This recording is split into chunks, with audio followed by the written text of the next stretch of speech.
All right, questions?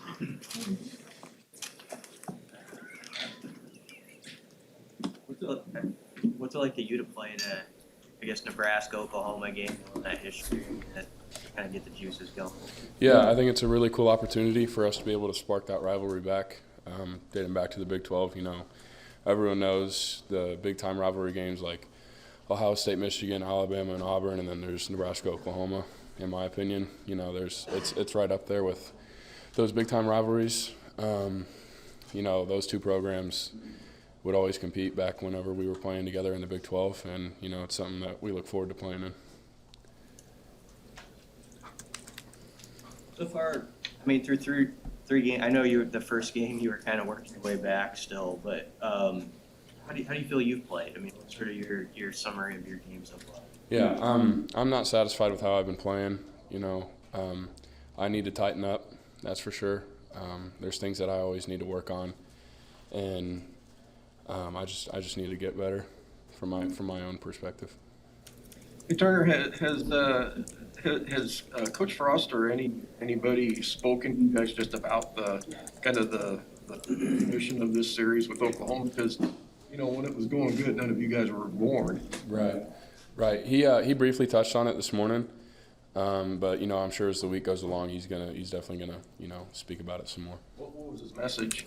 You know, he said that these guys are fast. We got to play faster. So you know, that's kind of the message going into things. You know, that's how we're going to be able to compete against these guys. These guys are, you know, they got a talented group. They've won down in the Big 12 for a long time, and they've got a formula, and it works for them. So. You were recruited by Oklahoma, right? Yes, sir.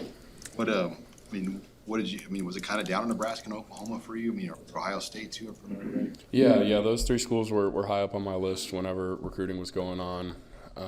You know, it kind of just came down to, you know, what I felt best was for myself. So. What is it about your play so far that you said you're not satisfied with it? Why is that the way you feel about it? Like this last game, for instance, I did a little bit better job in the past game. You know, I still overset a few times on the 5 technique, but I just there's things that I'm just not satisfied with how I've been playing. Like in the spring, I was playing a lot better. You know, obviously rolling off an injury, it's not quite the same, but you know, I just need to get back to that level of play that I was playing at in the spring. After the game, Scott Frost said the base run plays weren't quite where they wanted them yet. Did you sort of have the same feeling? Do you feel like you're close there? What's sort of your gauge on that?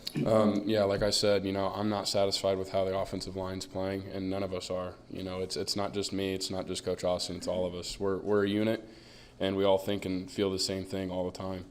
You know, we know when things are supposed to hit, and you know they weren't hitting the way we wanted them to. We weren't blocking it the way we should have, and like we know how to do, and we just got to flat out do a better job. Young Teddy was answering questions out there. How have you seen him come on? And you know, you obviously went through what he's going through last year. Yeah. How do you help him? He's doing a great job. You know, he's picking up the offense really well, I think. He came in for a goal line play. I think it was in the second or third quarter. He was off on the right side, and I thought he did a good job there. And then he came in, he filled in for me in the fourth quarter when we got a decent lead. And you know, his first play in, we scored both times. So you know, I think he's learning really well, and that's just the best thing that he can do is learn the offense.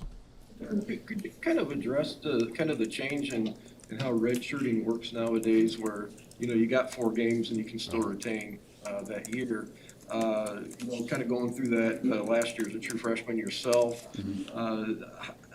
The 4-game rule, I mean, is that something that kind of is a carrot that dangles out there for guys that are redshirting? Yeah, I think it's huge. I think it's an awesome opportunity that the NCAA was allowed to pass for these freshmen. For me, last year, COVID, you know, obviously that was a free year. But, you know, if COVID weren't a thing, then I'm sure I would have been able to get in at least 3 or 4 games and be able to keep that red shirt.